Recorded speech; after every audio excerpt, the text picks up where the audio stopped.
السلام علیکم ورحمۃ اللہ وبرکاتہ. زما محترم و عزتمندو، نن زه ستاسو مخې ته یو داسې خزانه وړاندې کوم چې د هر مسلمان سره شته، خو کیدای شي موږ یې قدر ونه کړو. آیا کله موږ فکر کړی دی چې ستاسو دعاګانې ولې نه قبلیږي؟ ستاسو په رزق کې تنګي ولې راځي؟ په ژوند کې سکون ولې نه پیدا کیږي؟ نن په دغو سوالونو جوابونه ولټو او تاسو به حیران شئ چې جوابونه زمونږ نږدې دي.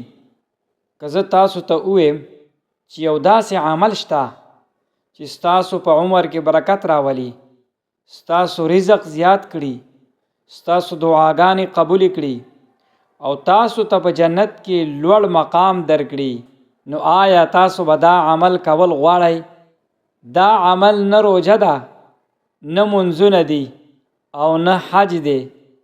دا عمل د مور او د پلار خدمت دی.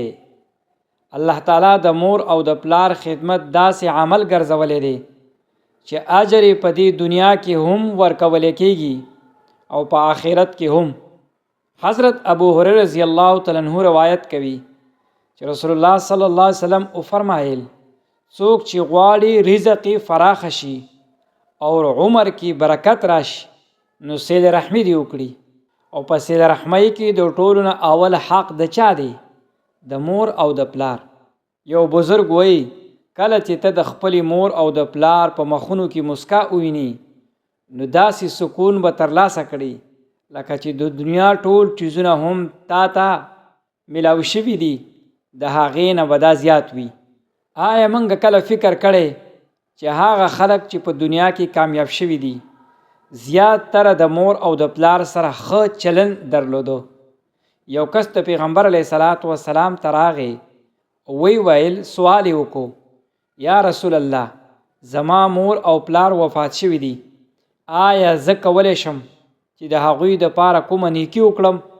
پیغمبر پاک صلی الله علیه وسلم فرمایل او د هغوی دپاره دعا وکړه او د هغوی وعدې پوره کړه او د هغوی د خپلوانو سره اړیکې وساته او د هغوی د دوستانو سره عزت وکړه او اکرام یې وکړه.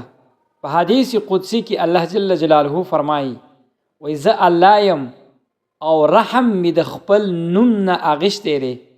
څوک چې صله رحمي کوي نو زه به ورسره صله رحمي وکړم او څوک چې اړیکې پرې کړي زه به ورسره اړیکې پرې کړم. الله تبارک وتعالی فرمایي، وایي ستا رب فیصله کړې ده چې د هغه نه علاوه د بل چا عبادت مه کوئ او د مور او پلار سره احسان کوئ. الله تبارک وتعالی د خپل عبادت نه وروستو سمدستي د مور او د پلار حق یاد کړی دی.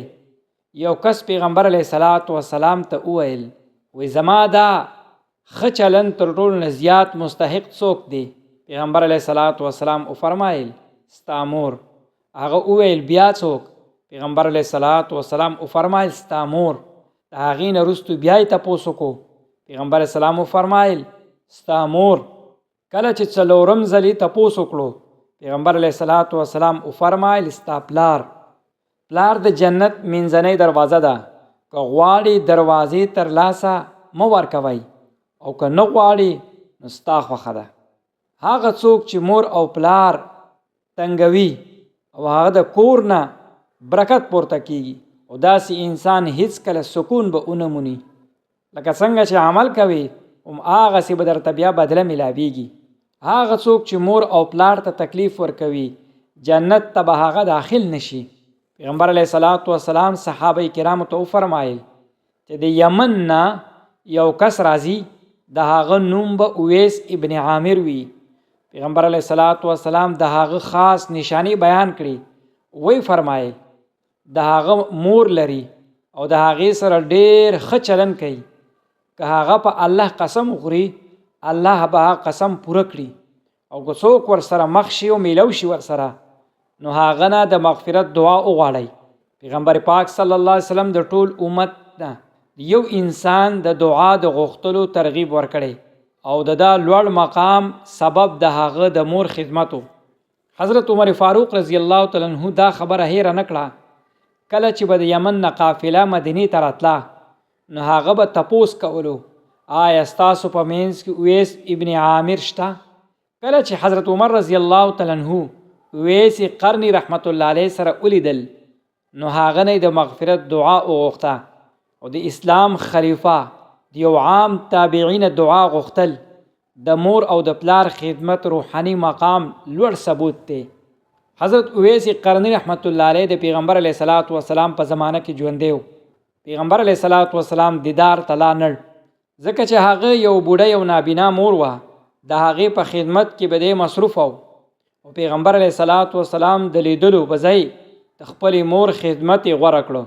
کله چې عمر فاروق رضی الله تعالی عنہ هغه ته حکومت له چارواکو سره د معرفي کولو وړاندیز وکړو نو اویس قرنی رحمت الله علیه وفرمایل زه غواړم چې ګمنام خلکو ترمنځ ژوند وکړم. هغه به ډېر ساده ژوند کې اوسېده او د خلکو نه څه د ګټې تمه نه لرله. اصل نیکي او مقام هغه دی چې د الله تعالی په نزد وي نه د خلکو په نظر کې. وګورئ دا د مور او د پلار خدمت معجزه ده. د مور یو خدمت د پیغمبر علیه الصلاۃ والسلام په مبارکه جمع د نوم یادونه د خلیفه وقت د دعا غوښتنه. آیا موږ هیرو چې دا قیمتي خزانه د زموږ په کورونو کې موجوده ده؟ اویس قرنی رحمت الله علیه موږ ته دا سبق راکوي چې د جنت لار او د الله خاص رضا د مور او د پلار د قدمونو لاندې ده.